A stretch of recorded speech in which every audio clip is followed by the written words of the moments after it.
Organizing area contest, that's what we are saying.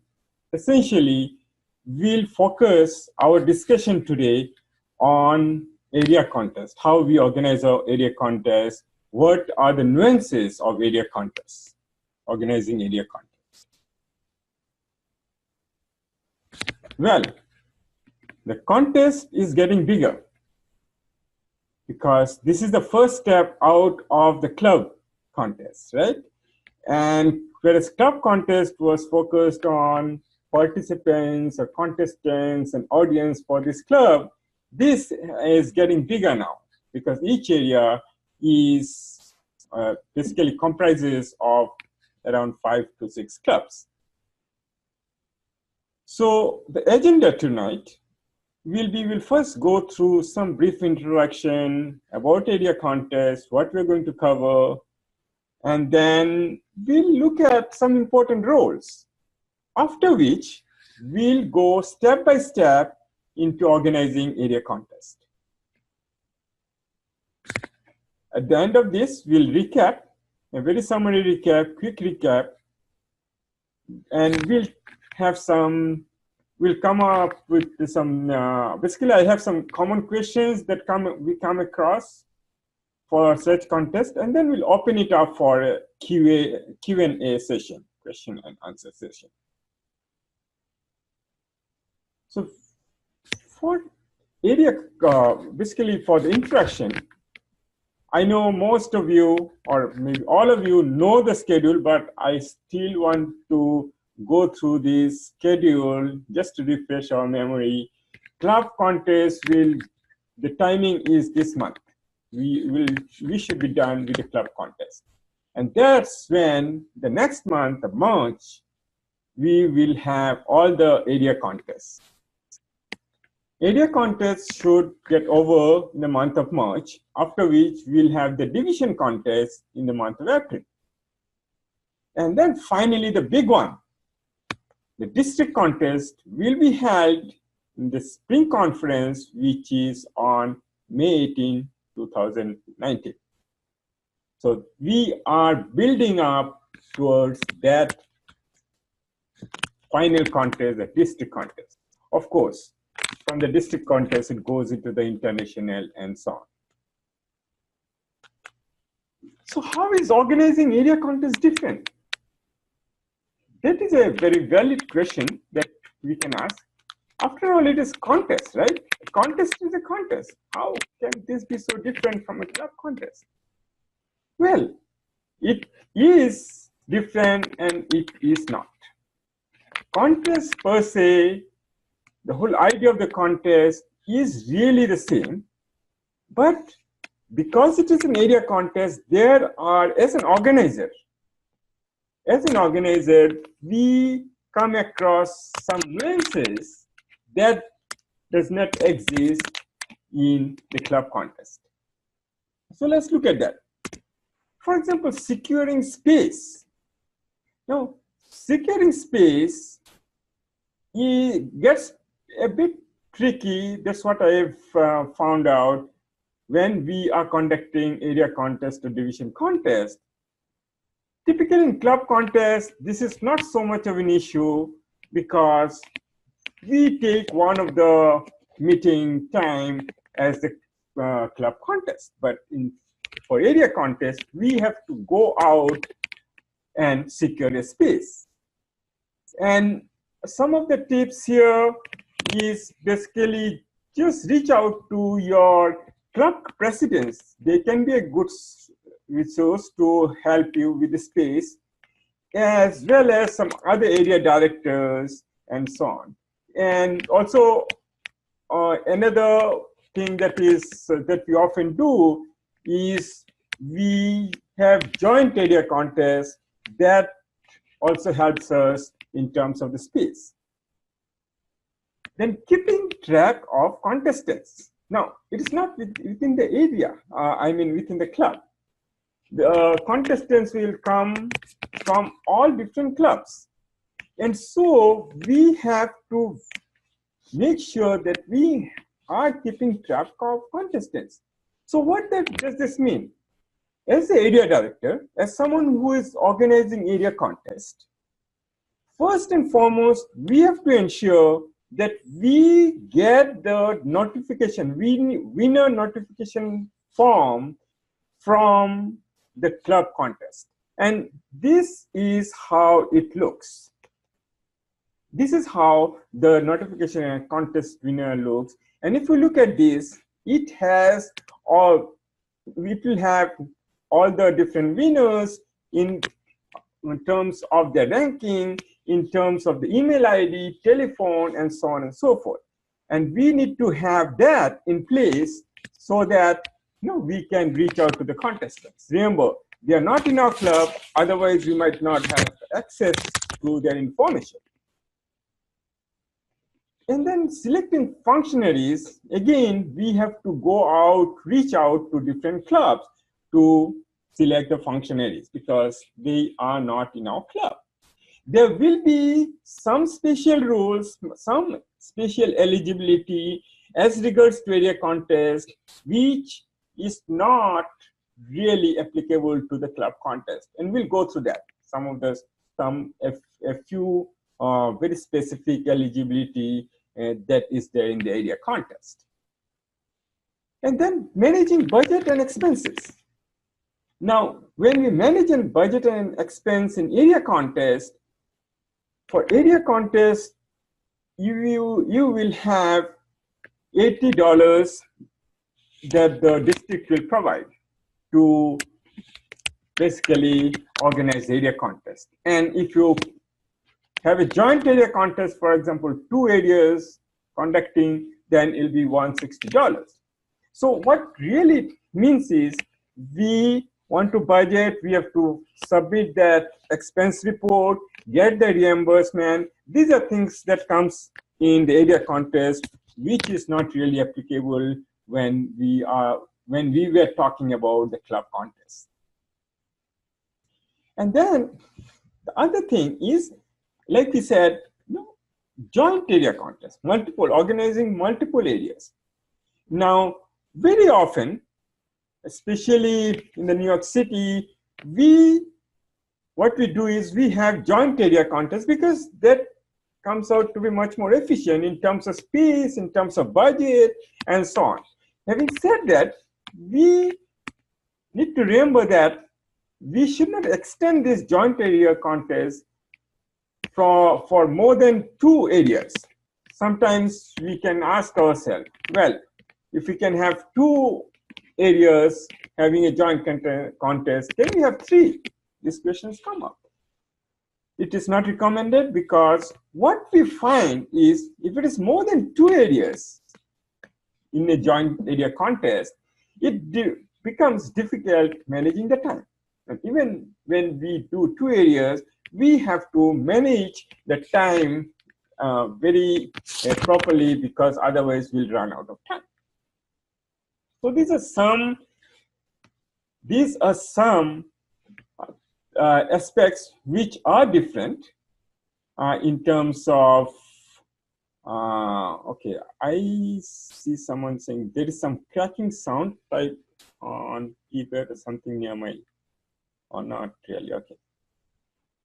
So these are some aspects which are different from the area contest.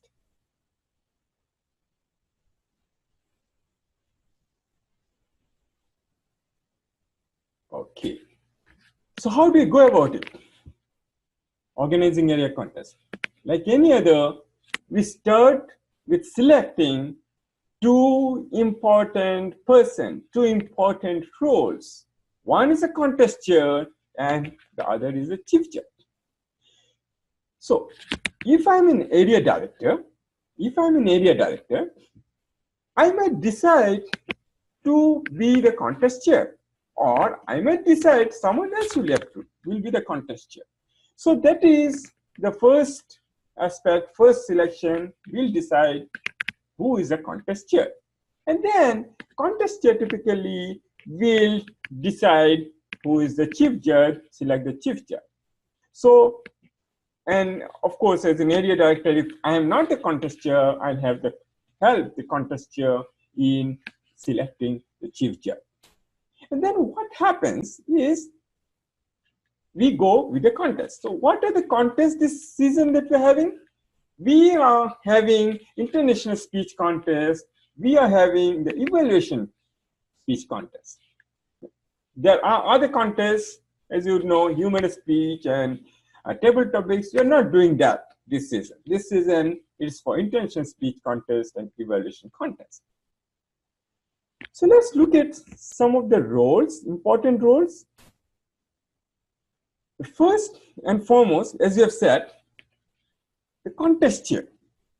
Now the contest chair, of course, everything, there's a huge responsibility for the contest chair, because contest chair is responsible for everything that will go in the contest.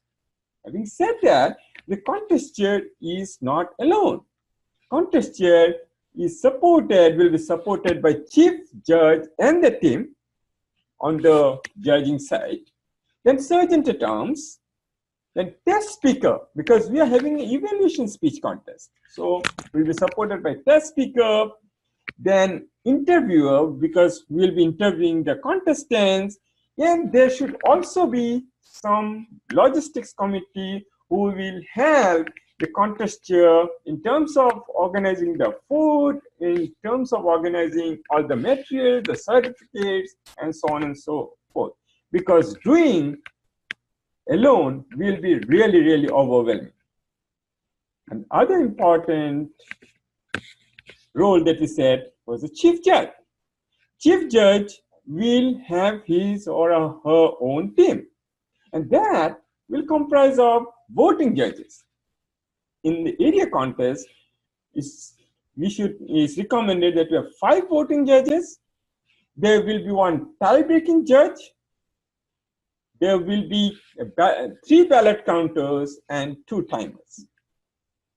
Now, here at this point, probably I can briefly mention that tie-breaking judge will be the judge who will be known only to the chief judge, and the voting by the tie-breaking judge will come in effect only if there is a tie out of the ballots that come out of all the voting judge. We'll talk about it a little more later on. So let's go step by step and see all that we have to do when we are organizing area contests.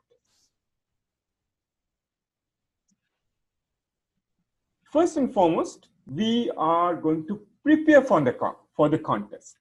That is much before the contest day.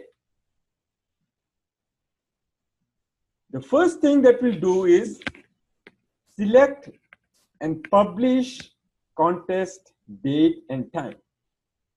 And as we have said, area contest is in the March. We need to get a date and time. Now, there are 2 things that we're saying yes. One is select and one is publish. Once we select a date and time, we have to go into our website to actually publish, district website. So let's go there and quickly see what exactly we'll be doing. Here we are having the district website. If you go to this contest, this contest tab, and go to division and area schedule, you will find this page where, as an area director, you will have access to go and schedule your area contest. Now, once you have done that, you will determine the budget. Again, as you have said, how much you want to spend and what will be your expenses. You will spend in what, and if we are doing a joint area contest, 2 areas are doing together, you have $160 that will come out of district and so on. So you have to plan out your expenses and budget accordingly. And then you will have to secure a venue. Now here is a catch. You have selected a date and you are trying to find a venue. Now, like I said, sometimes it becomes a little tricky finding the venue. So you might not find the venue on that date or maybe another date. So you have to juggle around these two, number 1 and 3, so that you have a venue on a date, and that date you will publish in our district website. And again, when you are publishing in the district website, remember that there are some constraints because our trials and district leaders would like to attend, and a lot of time you will be prevented if you are actually publishing on the same day someone is already trying to publish the contest date, same day someone is already doing the contest, some other areas are doing the contest. So just you have to be careful with that part. And then once you've secured the venue, you will go about helping select functionaries.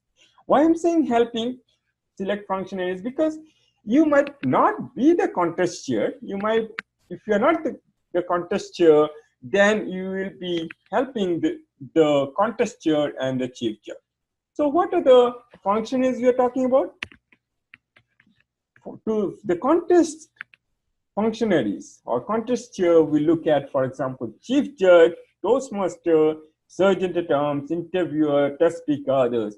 So this is a set of contest functionaries or officials who will help manage the contest. And then you'll help the chief judge select his or her team, voting judges, tie-breaking judge, timers, ballot counters. So now you have in place, you are preparing, you have the venue, you have selected the functionaries. Once I've selected the functionaries, you will go ahead, start arranging for resources. Now, when you're going to arrange for resources, there will be all these forms and so on and so forth, as well as I'm sure you have already got the trophies that you will be giving out to the winners.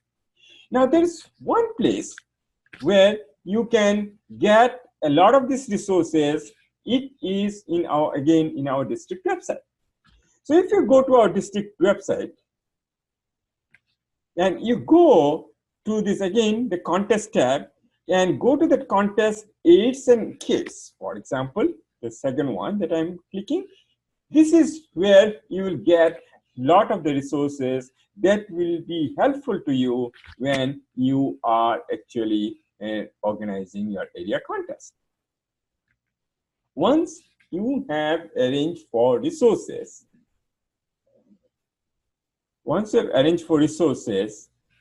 you will go ahead and prepare the agenda.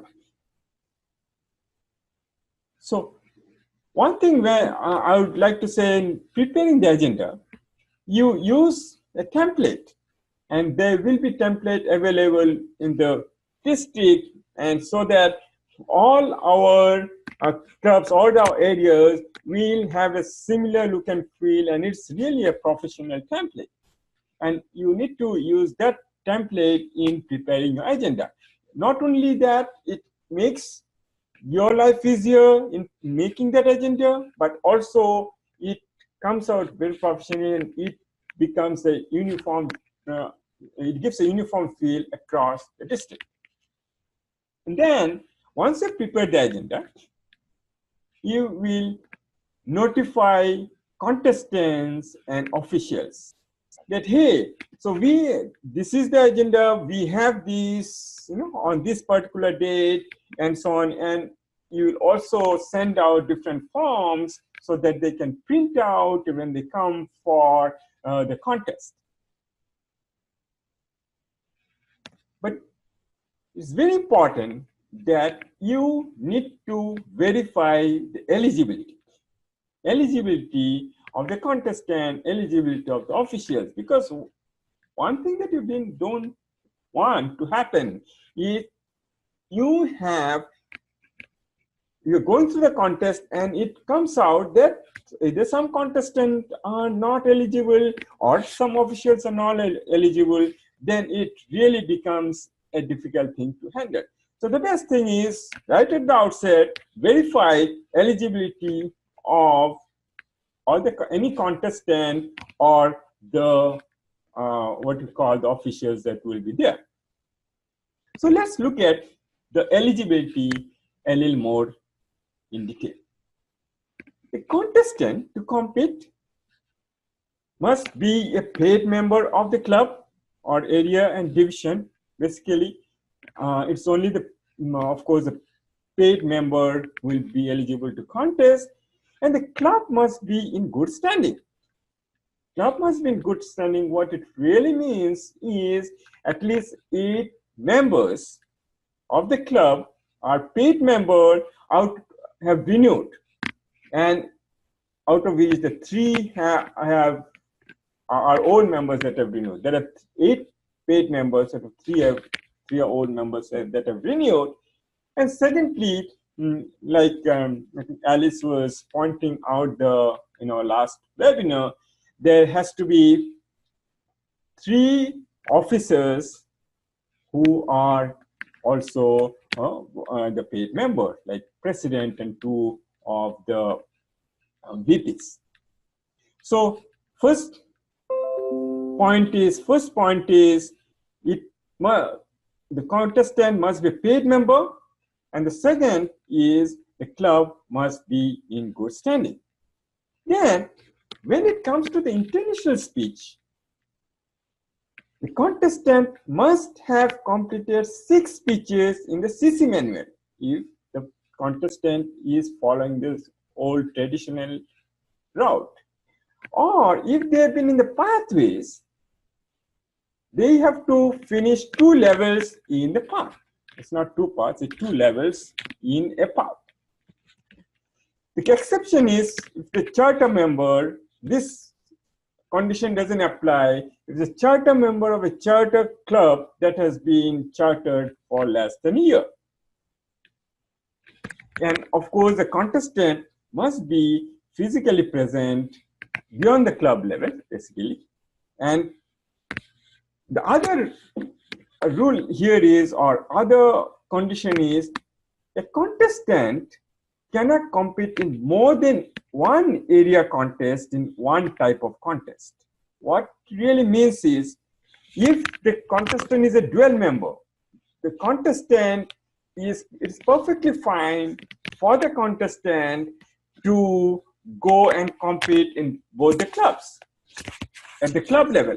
But when it comes to the area level, for 1 particular type of contest, when I say type of contest is, for example, international speech is 1 type, evaluation speech is another type.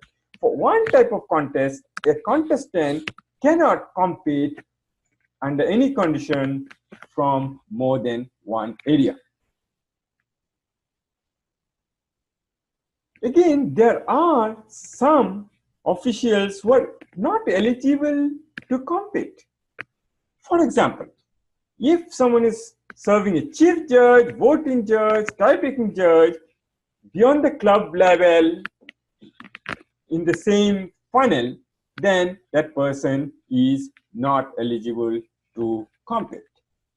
Any incumbent international officer and directors, regional advisor applicants, district officers, for example, the trio, or public relations officer, administration officer of the district. So any district officers, they are not eligible to compete. Immediate past district directors is not. Campaigning district officers are not. Presenter of education sessions, any functionaries serving at the contest, they are not. Now, there is a reason why this is so. Though sometimes it might look, hey, why is it that presenter of education sessions at the event is not? The whole idea behind this is that we want to make it fair to all the contestants who are competing. And if someone is exposed in terms of because that person is campaigning or presenting an education session, they might have an undue advantage in the minds of the judges. And it will not be fair contest when you think of others who have not been in that role. So the whole idea behind this restriction is to have a fair platform where our contestants can come and compete. Again, in contest officials, there's some eligibility for the contest official. First, let's look at the three different roles for the chief judge, voting judge, and tie-breaking judge.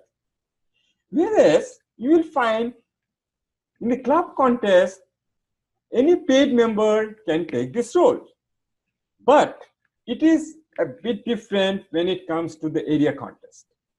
In area contest, they have to be not only paid member, they have to be paid member for 6 months. Now, if someone is judging for, let's say, internal speech contest, they should have the same qualification as the contestant. In other words, each of them will have to have these 6 speeches or 2 pathways level. They should be physically present. Whereas for other officials, there will be other contest officials, right? And for example, the test speaker for the evaluation contest. For them, it is not so constrained. They need to be just a paid member. So there is this eligibility requirement for the contest official. So again, I am repeating that it is very important to see the eligibility to verify the eligibility. One other point that I want to highlight is that for a contestant, we said that contestant has to be paid member. Now, when they are doing an area contest, for example, the person has to be a paid member. It also means that they should have been a paid member when they were in the club contest. If for some reason you find that this particular contestant is eligible today, but when that person was actually contesting at the club level, that person, for whatever reason, maybe it lapsed or whatever, was not a paid member, then that person will get disqualified. So eligibility is a big thing here in terms of contest officials as well as the contestants. Now, once we have all this set up, we have prepared for the contest. We are going to run the contest. Now, when we are running the contest, as you've seen, first and foremost there will be all these briefings. Now, contest chair will brief primarily the contestants, and in that briefing, the contest chair will explain all the rules, where's the podium, the speaking area, and then they'll talk about, the contest chair will talk about what are the different rules, and as well as they'll draw who is going to be the first speaker, who is going to be the second speaker, and so on and so forth. On the other side, chief judge will do the briefing. Chief judge will do the briefing and with all the judges. Now, voting judges, tie-breaking judges, and then the timer, ballot counters. Chief judge will explain all the rules, and in both the cases, there will be some eligibility form that will be signed. Now, in this case, again, I'm saying the tie-breaking judge, when the briefing will be done, tie-breaking judge will not be with others, because tie-breaking judge is one judge, only the chief judge will know. And even when the ballot is given, tie-breaking judge will give the ballot to the chief judge, whereas all the other voting judges will give the ballot to the ballot counters. And then once all this briefing is done, contest is open.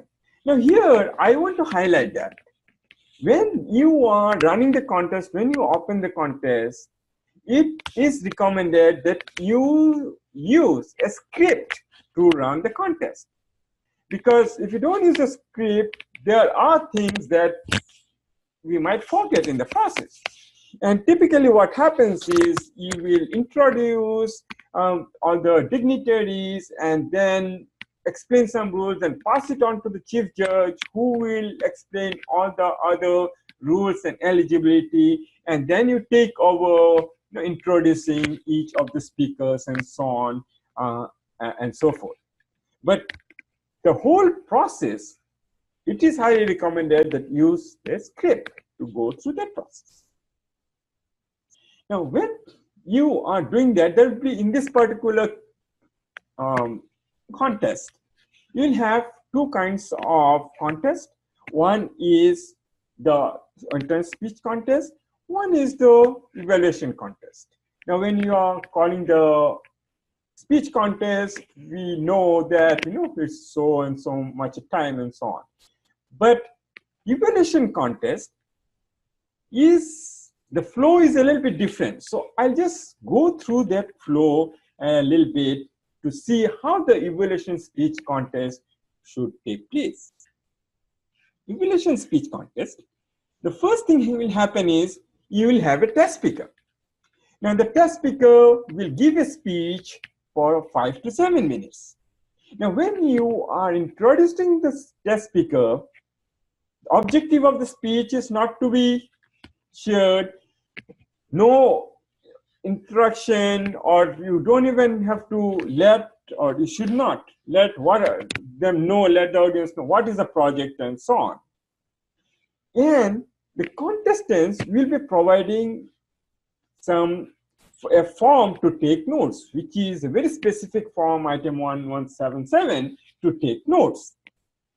Now, once the speech is done, the speaker have given the speech, contestants or evaluation speech contestants will be given 5 minutes for preparation. Now, the way that happens is, first and foremost, during this preparation time, there are no digital devices that are allowed. And it is going to be done under supervision of Sergeant at Arms. So what Sergeant at Arms will do is, Sergeant at Arms will take away take all the evaluation speech contestant out of the room in a separate area where they'll be given 5 minutes to prepare. Now, once they have done the 5 minutes and it is time to introduce the contestants, Sergeant at Arms will take away all the notes that they have been using to that form 1177, where the contestants were using to note down their points during the preparation time. And then when the contestants are being introduced,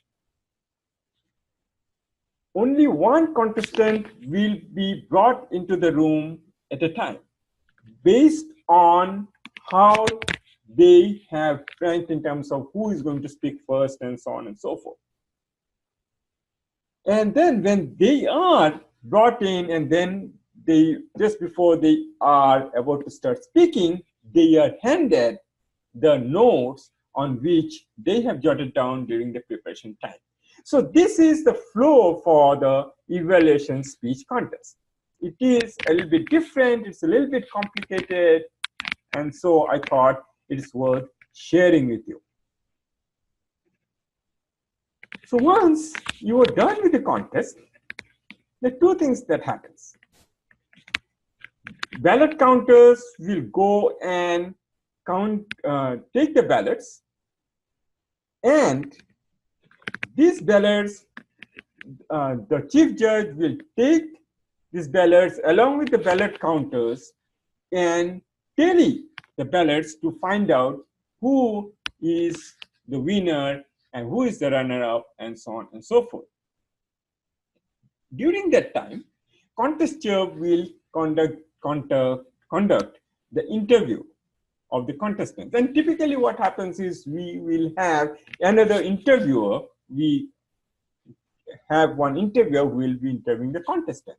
So when the ballot telling of ballots is taking place, interviewing or contestant interviews are taking place. Now the ballot has been counted, the winners have been probably decided, but sometimes there might be some protests.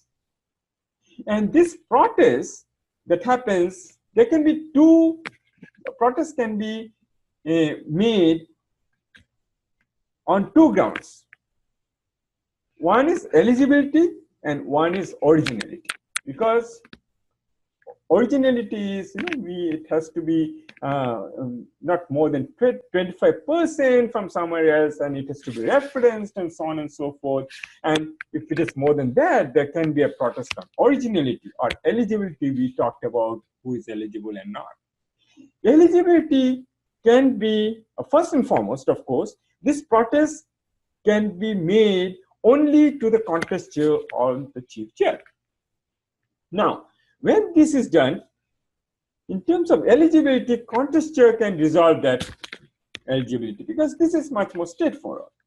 But then the protest on originality can be a little more tricky. And that is something probably chief judge will bring the voting judges together and also at the same time give opportunity to the contestant against whom the protest has been made to see what they have to say and then finally come to decision. However, once a decision is made, that is final. Now let's say it is done and we have decided on the results, results have been announced, or winners, we have found the winners, or chief judge along with the ballot counting team have found out who the winners, who the runners are. It is time to announce the results. Now, when the results are announced, it has to be remembered that if there is any disqualification, that has to be announced, but you will not mention which of the contestant has been disqualified. Typically, it happens most of the time. You'll find there might be some disqualification in the timing, and if that happens, then you say there has been a disqualification, but you don't say who has been disqualified.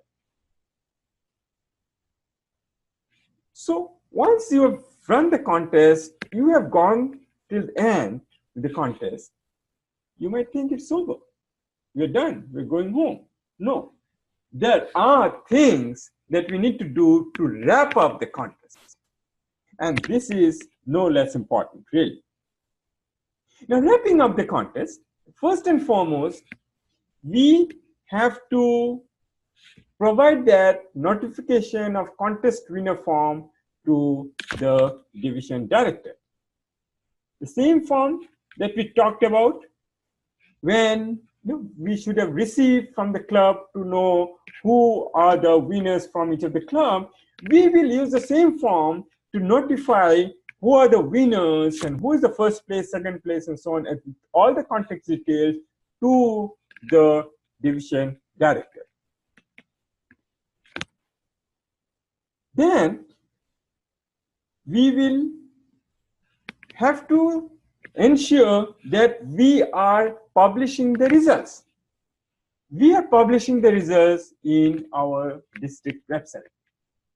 So the way we do it again is we go to our district website, and if you go to this, there is a division and area results page. Let me bring that up. And nothing is there because there has been no contest so far. So here you come, and because you're an area director, you will have access to input the winners in this particular page. And so you will publish the results, who is the winner. Once you have done that, there's one more thing that you have to do before you have really wrapped up the contest. And what is that? Remember that there has been a lot of expenses, right? And you have to take care of that. Now, there are two things that you need to take care of. One is settle the bills. For example, some of the team members might have brought something and they need to be paid. And secondly, you will go about getting reimbursement from the district, because district has budgeted $80 per area. The way you do is by using the Concord. So again, if you go to the website, there is an area, let me find out where it is. Yeah, in the district leaders, if you go to that Concord expense reporting page, you will find that there are instructions how you will be able to go and get your reimbursements. So, it's quite straightforward, but there are, officials, district officials, who will be able to help you if you come across issues in, using this Concord. So this was really, the steps that we would take in organizing area contest. So let's recap quickly what we have done. We've talked about some important roles. We have talked about the two most important roles, first of all, right? Which was the contest chair, which was the chief judge, and again, the team that will be supporting each of them, basically contest chair and the chief judge. And then we saw what are the steps that we'll take to actually prepare for contest. Once you've prepared for the contest, we'll be running the contest, and then wrapping up the contest is also a very key step. So this was a very high-level summary of what we have done. Now, there are a few questions that come across, and let me first go through these questions, common questions, and after that, I'll open it up for Q&A across, so we'll see if anyone has any questions. So first and foremost, one question that comes up, should there be a contest held if there is only one contestant? Let's say you are running the contest and there is only one contestant. We might think, hey, what is the point in having this contest? Because after all, there's one contestant and the contestant is going to win. The simple answer is yes, we need to have the contest, even if there is only one contestant. And the contestant will go to the next round, provided the contestant has not been disqualified in terms of time, in terms of originality, in terms of eligibility. Then the next question is, what happens if the winner of a contest cannot participate in the next level? And that's why the notification winner form is so important, because here we have all the first, second, third place.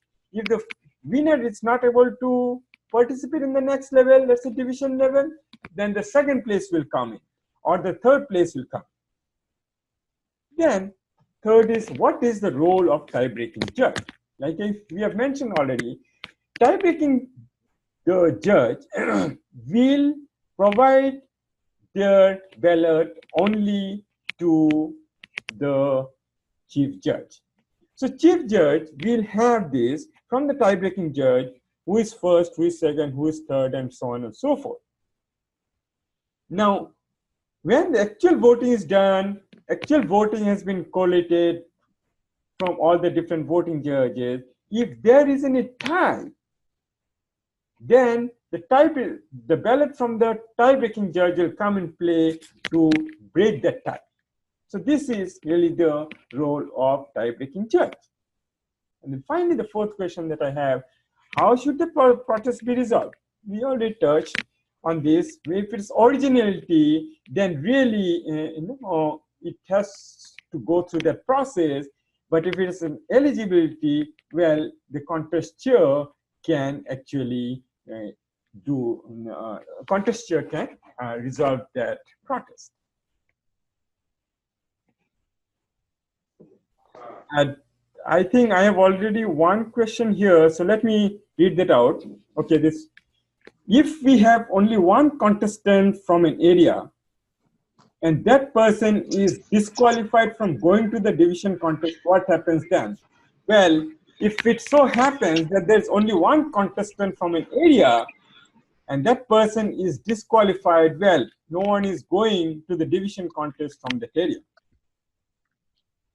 I don't have any more questions now. You are free to ask questions. Anyone who are here.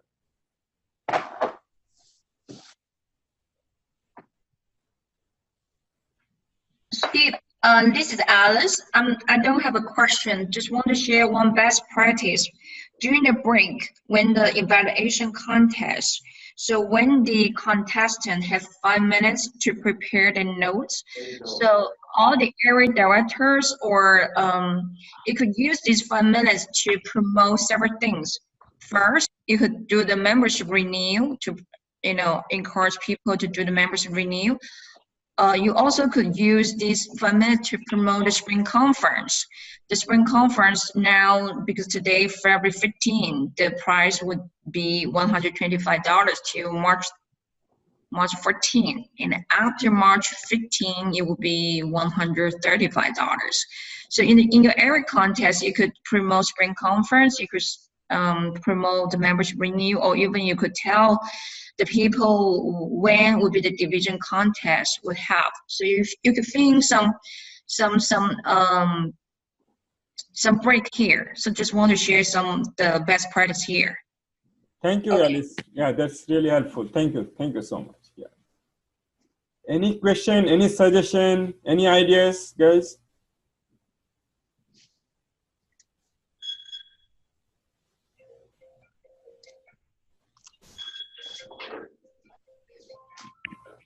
Sudeep, hi, this is Vidya. I don't have a question, I have a comment. But before that, thank you so much for this webinar on area contest. I'm sure it is helpful for all the area directors. Hi. Oh. Thank you, Vidya. It was helpful. Yeah, thanks. Yeah. Oh, of course. So my comment is, I came across a tool on the Toastmasters website called the Eligibility Assistant. So you just input the member's name or their member ID. If you know that, then it gives you information about whether the member is eligible in terms of their membership payments and the club eligibility. It doesn't, however, tell you whether they have completed 6 speeches or not. So I still am researching that to see what other kind of information can come out of it. But in order to check the eligibility, this is one such tool we could use. Thank you, Vidya. I think this is very helpful information all of us will find. Really thank you for that. Having said that, I don't think you'll get anything on the 6 speeches, because until and unless people finish the CC, it is not logged into the Toastmaster International website. So the Toastmaster International will not have the information if someone has finished 6 speeches. But the tool that you have mentioned will be very helpful in determining eligibility. Thanks for that. You're welcome. I want to add that, so you ask the VP Education for the club if the person have finished 6 CC speech. You need to verify that. You need to ask the VP Education. Yeah. Yeah. Yeah. You see, if it is pathways, this is Vidya again.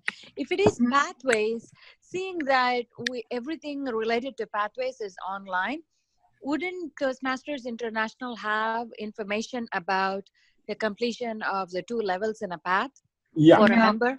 no, because it's two system, pathway system and the Club Central, the two system. Even you finish in the base camp for pathway, the VP education still need to record it in the Club Central there. Yeah, to submit that. Once, yeah, VP education submit that, that's when the club gets the credit and it is recorded in Toastmasters International. Got it. Okay. All right. Thank you, Alice, Sudeep. Any more question? Okay. Thanks, everyone. I'll have this recording and I'll pass it on to Alice, and Alice will share with you. Thanks for joining us today. Thank you, Steve. It's very helpful. And thank you all the participants. And I believe this will also benefit your area contest. Thank you, each one of you. Thank you, everyone. Thank you. Thank you.